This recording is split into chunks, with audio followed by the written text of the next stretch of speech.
What's going on, everybody? Welcome back to another episode of JaAR. JaAR, for those of you that may be new, stands for Joe and Amy Review. It's our weekly show where we review the magic stories as they're posted on Wizards' website, and we have made it. We are here for the final, the 8th of 8 core set 2019 stories, the Chronicles of Bolas, if you will. And this week, we are reviewing Chronicle of Bolas, the Unwritten Now, once again and finally by Kate Elliott.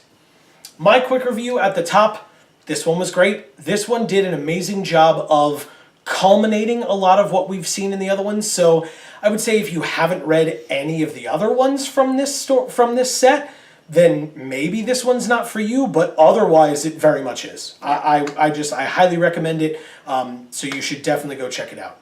What are your thoughts? Similar? Yep. Okay. So yeah, that's the quick review up at the top. If you are new here, the story, if you are unaware of where it is, the link to it will be down in the description box below. Feel free to go check it out, or if you know how to get to the stories, just go read the story first before coming back here, because we want you to be able to participate in the conversation and not just have us talk at you the whole time. Although, if that's what you're interested in, more power to you. We're not, we're not here to tell you how to enjoy the content. But yeah, that story itself, feel free to go check it out. On to the full review itself. This was a very, very good one. It did such a good job of telling the story as it needed to be told, but also the part that I focused on more, I think, mentally, was the closing and the coming full circle of all of the different threads that were underlying in these stories, these themes that have been going through all the way, and just to cap them off so perfectly, it was brilliant. I really, really liked this one. Yeah. I mean, for example, this one started off reminding us of last week. So the little like teaser or stinger that they kind of give to you before you actually click through to the full story, whether it be on Twitter or Facebook or even just on the articles page itself. If you click on it, the little descriptor says, the twins and Yasova finish hearing Ugin's side of history. And it says that.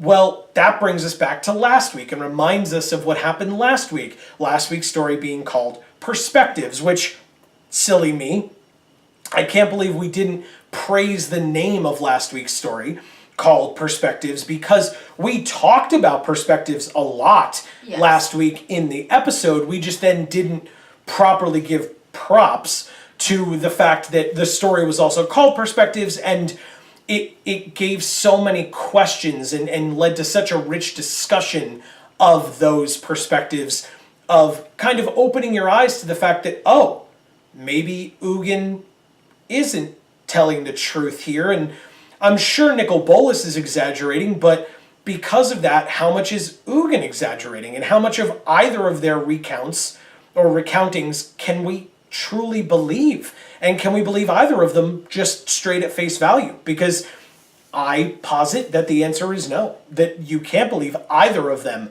fully. And I know I've seen a lot of people back and forth kind of online talking about this and saying that, well, clearly Bolas is going to be embellishing and etc. And it's like, yeah, but that doesn't mean that Ugin's 100% telling the truth either. And this starts it off right off the bat. Ugin's side of history. The way that Ugin remembers it. Because that does not mean that is how Bolas remembers it, or how the world actually, or that life actually happened for these two. So I loved that. Right off the bat, reminding you of, hey, remember that cool thing from last week? Don't forget it. And here's more this week. Right. I will say as well, story was very long. Yes, too long. Well, and again, we will dictate our bias. We had stuff to do on a Wednesday night, which is rare for us, but life happens sometimes. See the car jar from a few weeks ago when we were driving to a meeting, and tonight we had some stuff going on, so it's late. It is super late. So welcome to a tired jar, but that's life, right? Life gets in the way, and so I'll mention the bias up front, but I can still say, I mean, I'm pretty okay right now, and I can still say that was a long one. And so for someone like us, or for people like us who we have somewhat of a deadline. It's self-imposed, so wah us.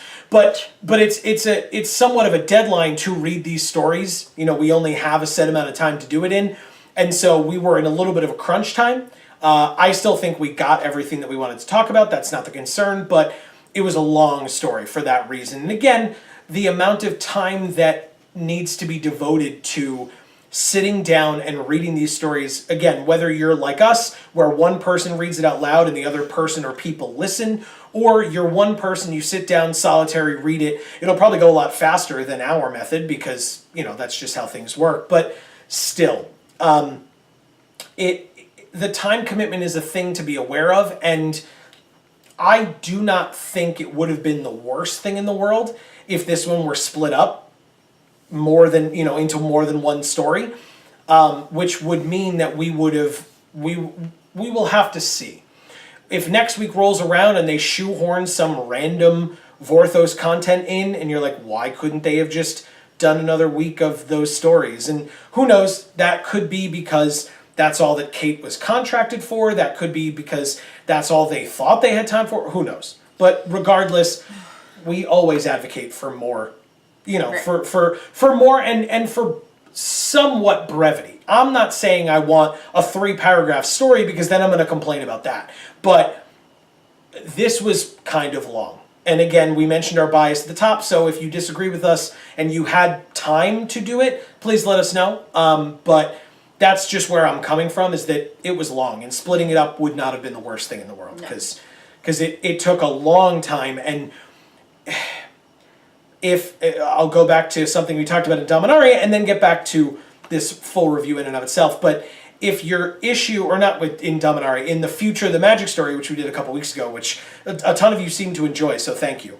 But if that's something that if something that you're concerned with as a company is making your stories more accessible, making them this kind of oppressively long is a little bit of an issue. Right. Because you're dealing with a group of people that arguably, I have no figures or facts on this, but I'm going to have to assume in the digital age of 2018, you have less time to keep these people's eyes on your content. Right. And so to split it up between 2 weeks as opposed to cramming it all in this week, it's kind of important. And we've had this issue in the past. Eldritch Moon comes to mind, The Promised End, but I will say that The Promised End was a bad story because it was so long and they shoehorned all that stuff in at the end. This was not a bad story. It was a long, good story that could have been split up, and you would have gotten rid of the long portion of it, and it could have just been allowed to be a good story. Just throwing that out there. Like I said, back onto the actual, story itself. Again, speaking of callbacks to prior stories, because we're going to get a lot of those. Yeah. Ugin is dead. Naiva saying that again. Anytime anybody references Ugin and things that Ugin's doing now, Ugin is dead, is what we've heard, I think mostly last week and this week, but that Naiva's kind of been saying that. And I think Amy and I had completely opposite reactions to hearing it today. Your reaction was just anger. You were like, God damn it. She's still on this? Whereas my reaction was just pure joy. I laughed so hard at that because I appreciated that callback. I thought it was funny. It was only once or twice.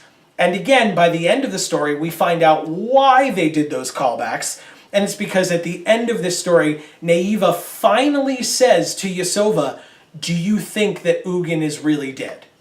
Finally says it. I was okay with the number of times that it was used leading up to it. Amy clearly was not. Let us know which camp you're in, because maybe it's neither, maybe it's something that you didn't really notice, but it was we kind of got beaten over the head with it. I won't deny that, but I was okay with the degree that it was given to us. Amy was not. So well, I would say that there are plenty of other things in this story that they kept on keeping on about. But for the most part, I felt like a lot of those were things that they needed to reiterate. and the fact that they sort of tied those in to the beginning, middle, and end of the story made perfect sense. You know, it kept that theme going. You know, it was like up and down and up and down. Yeah. You know, like a beautiful sound wave or something. And there was a couple of things like that, for instance, where I just got upset that it was being repeated to us again. Again, in my estimation, not as egregious as some of the repetition we saw in Ixalan and Rivals of Ixalan. So that was greatly improved upon, but still a thing that is notable and something that we can talk about. And again, get all of your opinions on as well, because I was not as offended by it. I don't know that offended is really the right word, as Amy was, or didn't think it was as big of a deal as Amy did. But again, let us know which one you are. Talking about, again, continuing on with it happened throughout the stories and it's finishing now for this set, you had Ugin talking about or thinking about his twin, Nickel, and saying to himself, you know, I planeswalked back to Dominaria expecting Nickel to be excited for my return. And honestly, if you think back to last week or a few weeks ago, whatever it was, when Nickel sees Ugin back on Dominaria, Nickel is the same way. Brother, come look at what I've done. I did this whole war and I have this throne on our birth mountain now. Isn't this all great? And Ugin's not pleased. No. And again, with Ugin thinking that Nickel would be happy, Nickel was not happy because Ugin was not happy. But to be fair, I thought it was super arrogant that Ugin was like, I thought Nickel would be appreciative of me showing back up so that he could finally see me and be happy about that, which is not the arrogant part. The arrogant part is, and that he would want to hear about all my adventures. And it's like, yes and no, right? I mean, you can be happy for your twin that he got to go off and do all these things, but it sounds a little braggy, Ugin, when you're like, hey, check out all these cool, sweet things I did, and I'm the only one that could do these things. Now, to be fair, that contrasts with last week when Nickel was like telling his side of the story and saying that he was the first planeswalker and Ugin wasn't, and Ugin was jealous and etc. And, you know, and so again, they're both two peas in a pod in this one, right? They're kind of going back and forth on those same concepts, but I appreciated seeing it again where Ugin's like, why wasn't he happy for me? It's like, dude, come on now. Like, you should see this, right? You don't see this? And it's because later on in the story, we see that Ugin is still thinking of Nickel as Nickel. And then finally, he decides to stop calling him Nickel and start calling him Bolas. And so I wrote it down. I'll be like, oh, I figured it out. And as Amy pointed out, everybody figured it out, Joe, you dummy. But I wrote down back when Ugin was talking about Tarkir, and he was saying, you know, I'm not going to bring Bolas to Tarkir, or Nickel to Tarkir, because I don't want him to ravage it and destroy it because he's angry with me. And if anyone were to do something like that, it would be Bolas. And that's the first time, to my knowledge, at least definitively this week, but I think in general, that Ugin calls Nickel by the name Bolas instead. Right. And I wrote it down this way, but then later on in the story, just it's flat out told to us because maybe it was a little too subtle and they wanted to actually hammer that point home. But that's the whole concept of Nickel was Nickel. Right? Nickel was Ugin's twin. Nickel was someone who Ugin loved and who Ugin grew up with. Bolas, the name that Nickel gave himself, is the moment in Ugin's mind that Nickel went from someone that he loved to the other guy. Right? The guy who he hated. He loathes and is mad at and doesn't respect. And there are reasons for it all, right? But I think that was so well done that he was Nickel from jump, right? But now he gave himself the name Bolas, and now Ugin is using that. I want to say that it was the Glass Menagerie in high school, or yeah, totally high school. My English teachers are either going to be really happy with me, or if I'm getting this wrong, really mad at me. But it was the first time that I was introduced to this concept of, having a word or a phrase be something that a character is not willing to utter.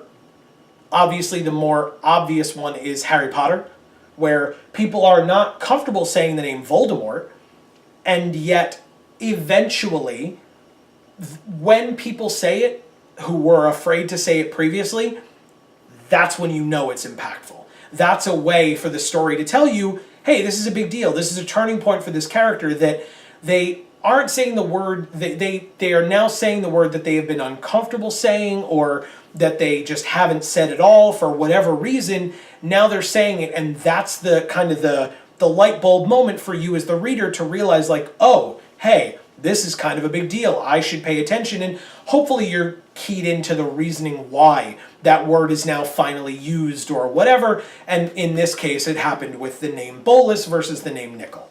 I mean, I don't know that necessarily is only to make you realize that it's important. I mean, the Harry Potter scenario, it's also kind of a way of showing when that character is no longer too afraid of Voldemort. Mm-hmm. That's a fair point. So, right, but if you use that example, you could say that not only is Ugin referring to Bolas as Bolas now because he sees him only as this malicious adversary instead of as his twin, mm-hmm. but also because he doesn't fear him.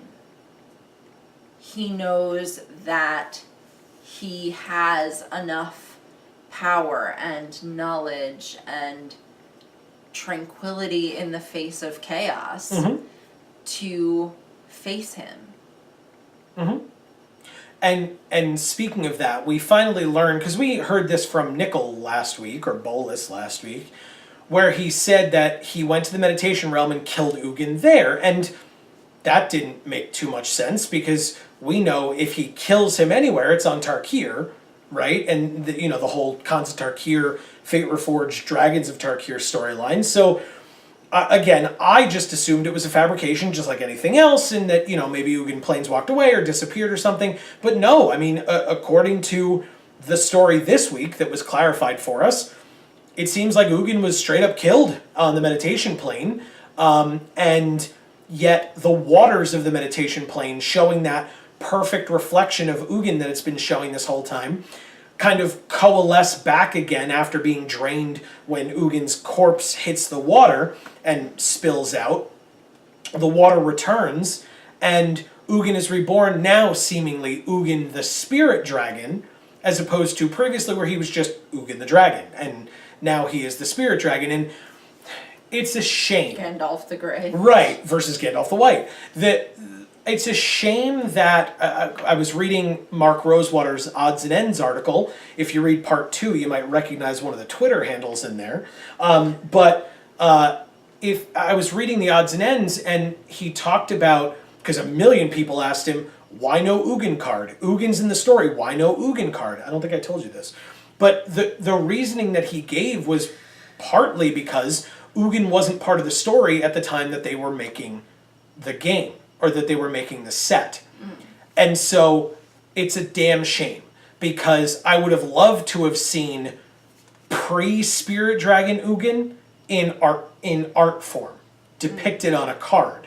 Okay. Because that's not what happened here at all, and I would have really liked to have seen that, because that's a huge part of the story. And sure, we have Nicol Bolas the Ravager and Nicol the Awakened, or whatever it is that that he flips into, and it would have been great to have seen the equivalent Ugin card as well, especially because these two are so mirrored in the story.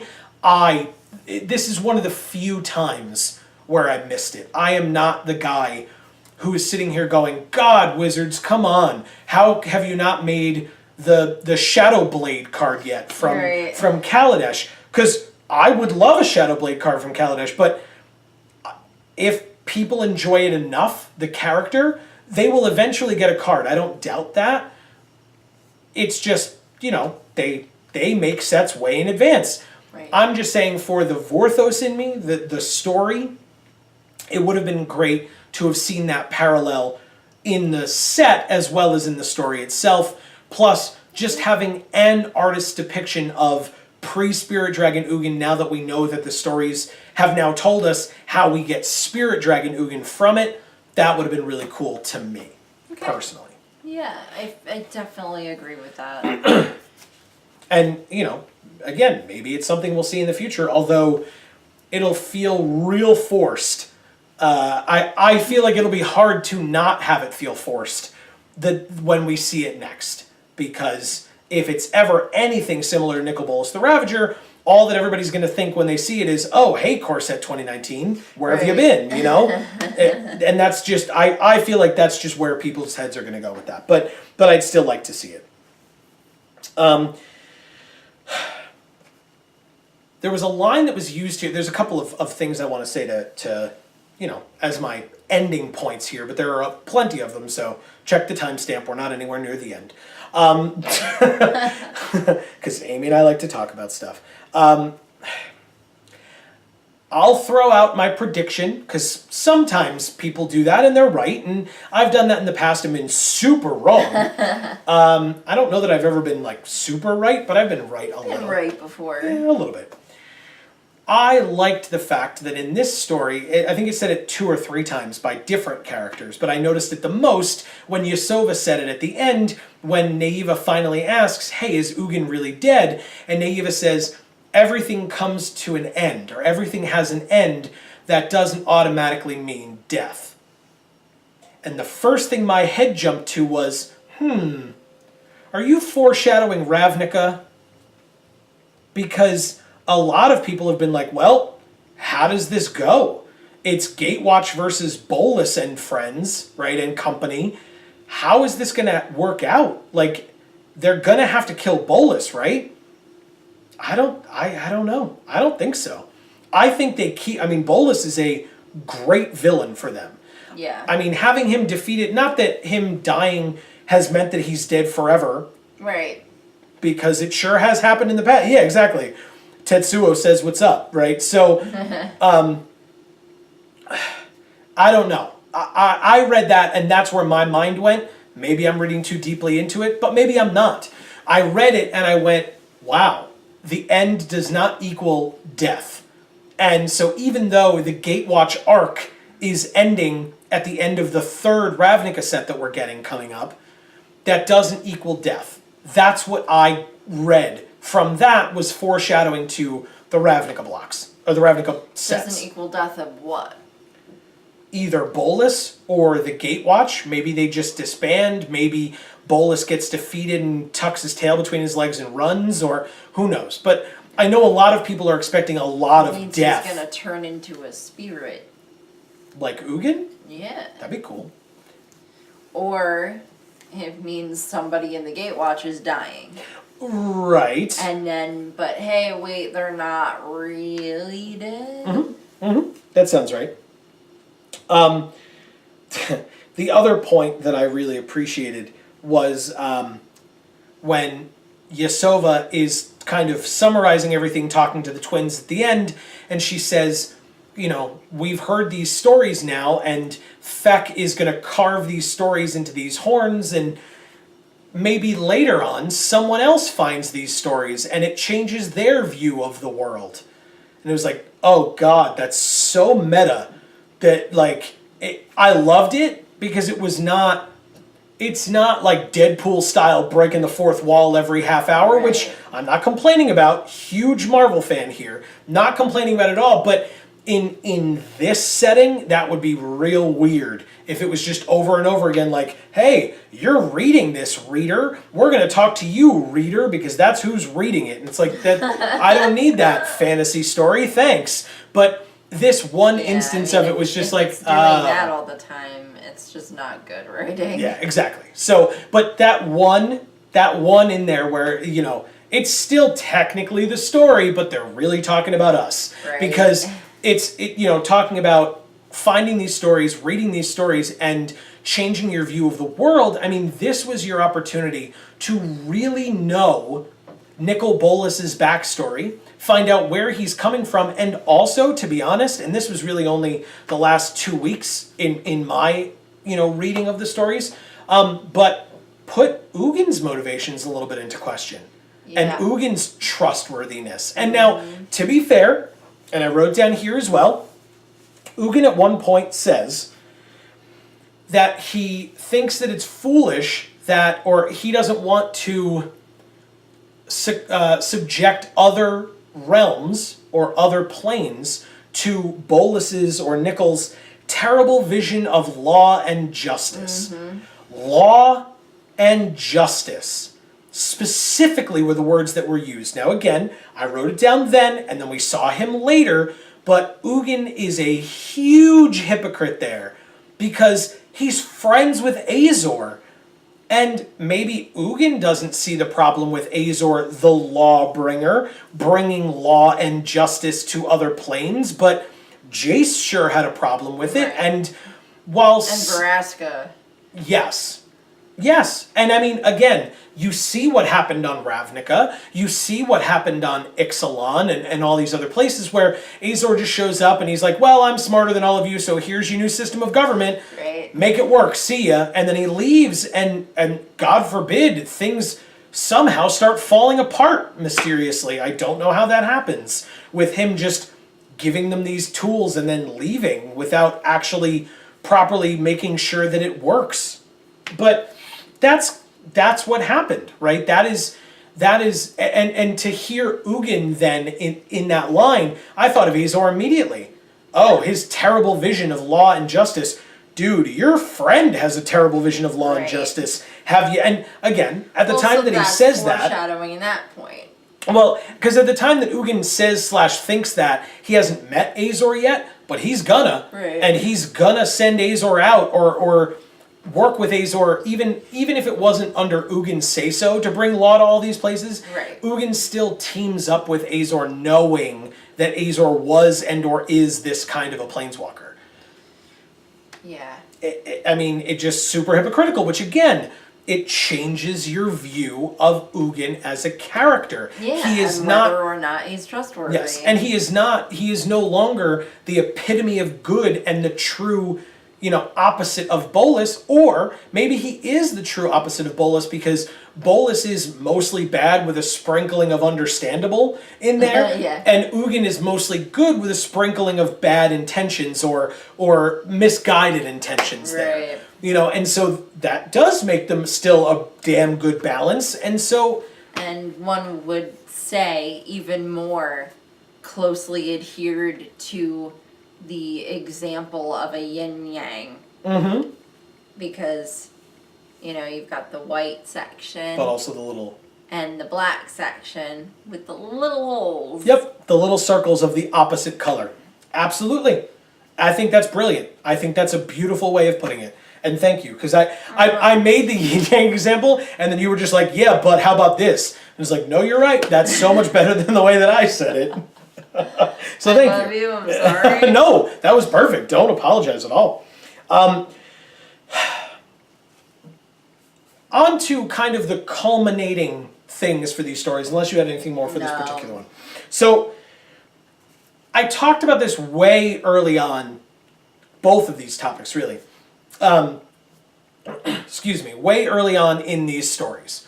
First of all, again, similar to the Ugin discussion that we just had with the Ugin flip card missing, I found it a little bit interesting, even in these portions of this story, where you kind of had, small paragraph Azor discussion, small paragraph, all these different things that were going on that were like flashing in and out of the girl's visions.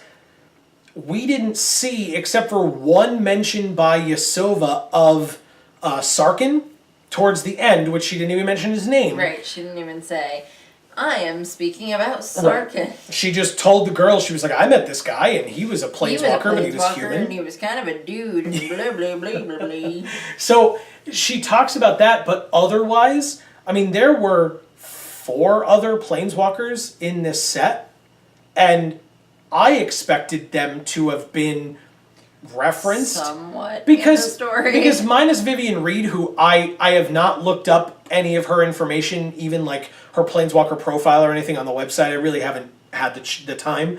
But I figured if she was going to show up in the story, then I would. But between Lily and Tezzeret and Sarkin and Ajani, they've all had interactions with Bolas. And sure, granted, we know those interactions if you're aware of the prior stories and their prior interactions with one another.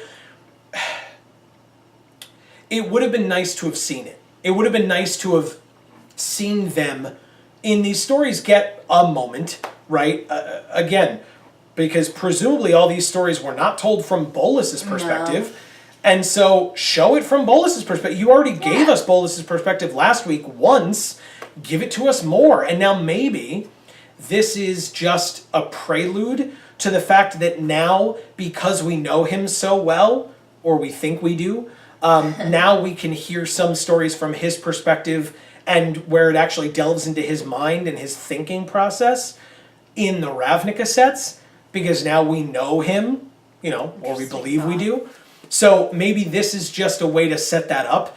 And so the walkers were there just because the other planeswalkers were there just because they had some mention in his prior life, but that was all, and they weren't going to show up in the stories. But I personally would have liked a little snippet here and there. Again, that does not in any way mean that these stories were bad, because they were not at all. But yeah.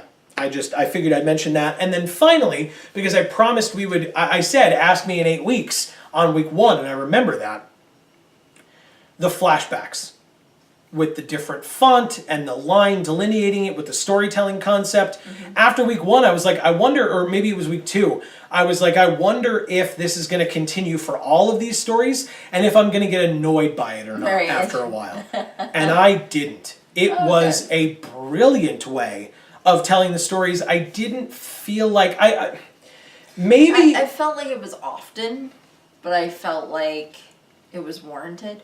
Well, yes, agreed. I liked this way of storytelling. I thought it was unique to the Magic stories, at least, that, you get to find out about these characters through them relaying stories to other people who are then relaying the stories back to the characters that we're seeing. Telephone. Right, exactly.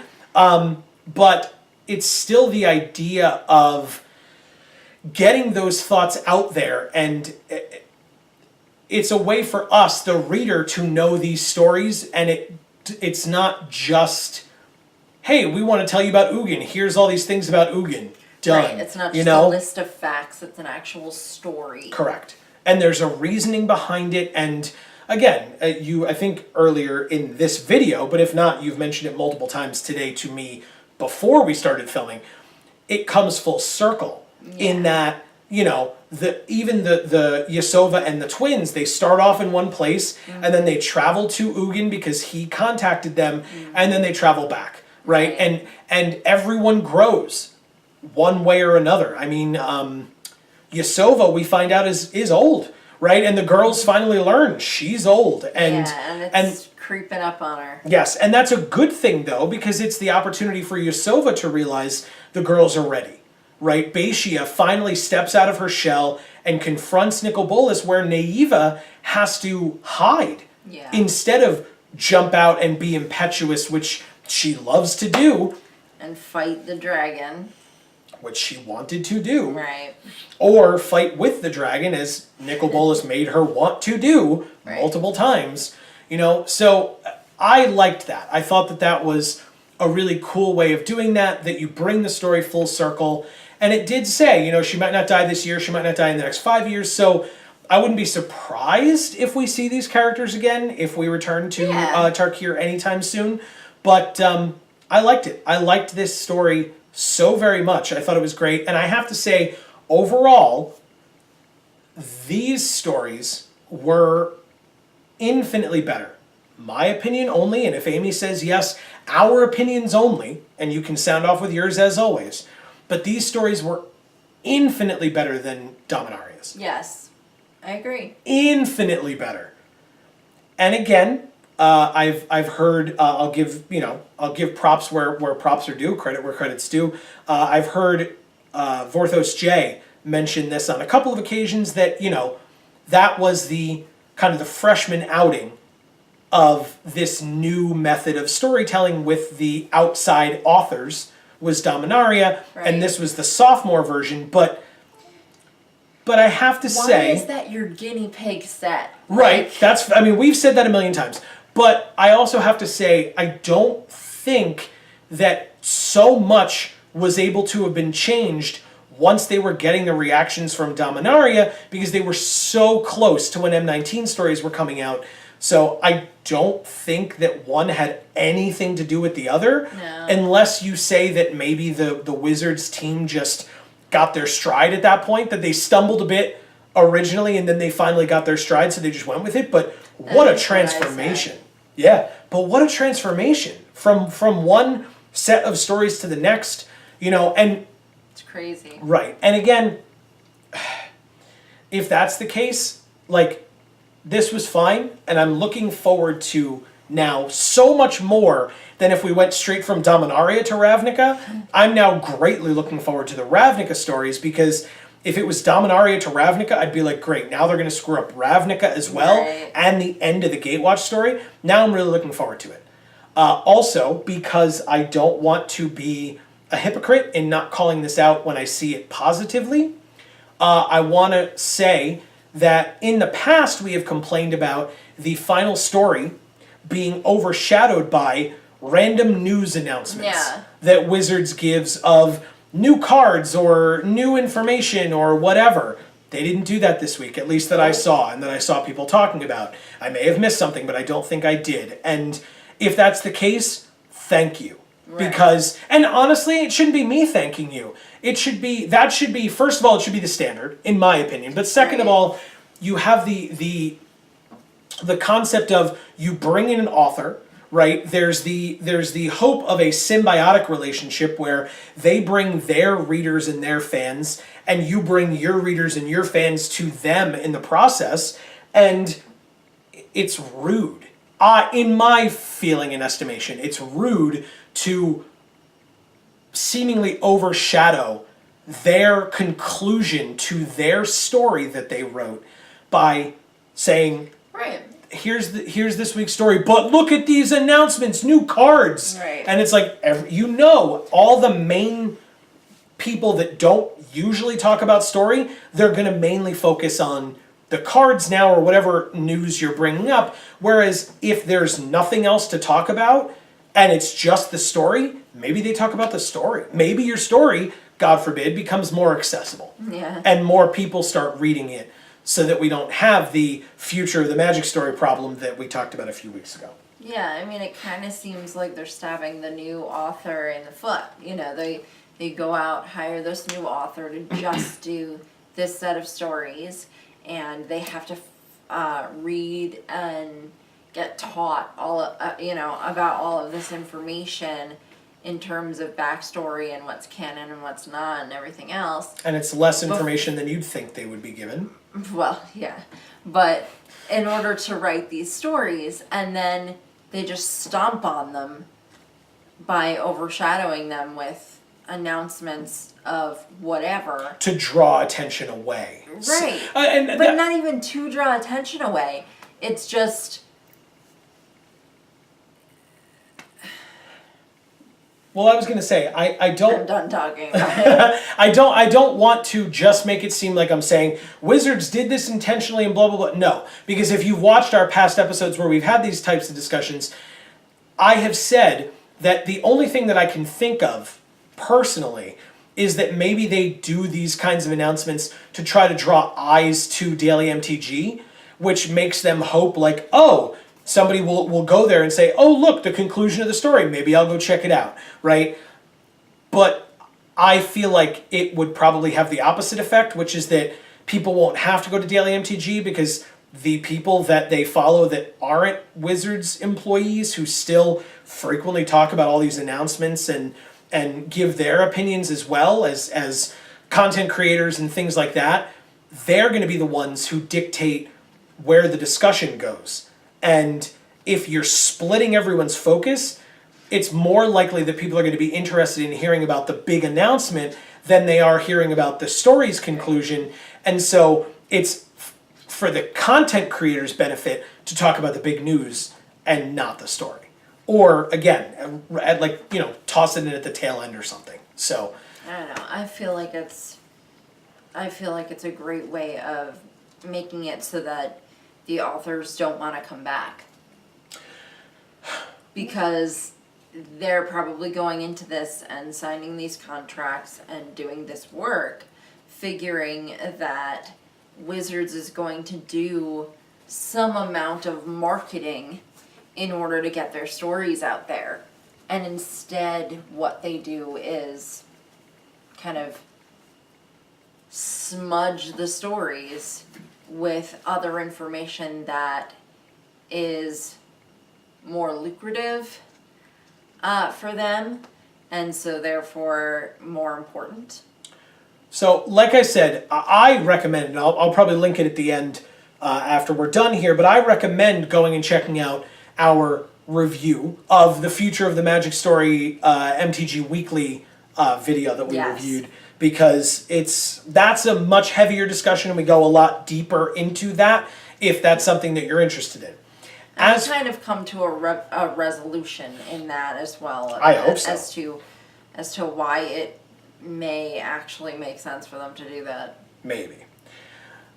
As for this show next week, because this is kind of how things go, while we are not super pleased with the company in discussions about things, let's just say that, despite people asking, more prominent Vorthos creators than ourselves, I have not seen any information on any Vorthos releases for the next couple of weeks, although I would not in any way be surprised if they just surprise us with something on Wednesday. I doubt it will be the Ravnica stories, because they've done nothing except release like one piece of promo art for it that's possibly not even on a card. It's just like key art for the set. So I don't expect too much next week. We will have something no matter what. Because that's what we do here. Is we review things, and we will have Vorthos content to review, whether they release it that day or not. We will have something to talk about. So hopefully you all come back for that next week, next Thursday. But also, we're not going to be able to reach them, but they're over there. We have 2 bundles sitting over there, and for those of you that have been following the channel for a while or are aware of the videos that we make, that means that this weekend, Amy and I are going to be filming our next Fiancé Finance bundle battle for Core Set 2019. It went, some way or another for us with the Dominaria ones. Let's not talk about it, but let's go into this one, looking forward to it. And honestly, what I'm sure most people care about, first of all, is, seeing what cool stuff we open and seeing the finance behind the cards that we open and the dollar amounts. But the loser will receive some form of a punishment. So depending on who you want to win or lose, you may be super happy that when this video comes out, or you may not. But we will see you with that video this coming Monday. Again, the Monday after this video is released, so check the date down below. Maybe the video is already out when you're watching this. So thank you all so much for watching this episode of JaAR here on Geek for All. Thank you for joining us for all 8 of these stories. Yes. Even if this was your first one, we have done it since episode 1 of Chronicle of Bolas, all the way through to this one, and you have joined us as well in showing off your and our #Vorthos Pride. That's right, and we will keep going on with that into Ravnica as well, coming up soon. So, once again, like I said, JaAR, here on Geek for All, is what you've watched, and thank you for doing so. I have been Joe. And I'm Amy. I used the wrong hand, so I had to do this weird motion. Thank you once again, and we will see you all next week. And as we always say, in whichever video of ours you watch next, we will see you all next time. Thanks, everybody.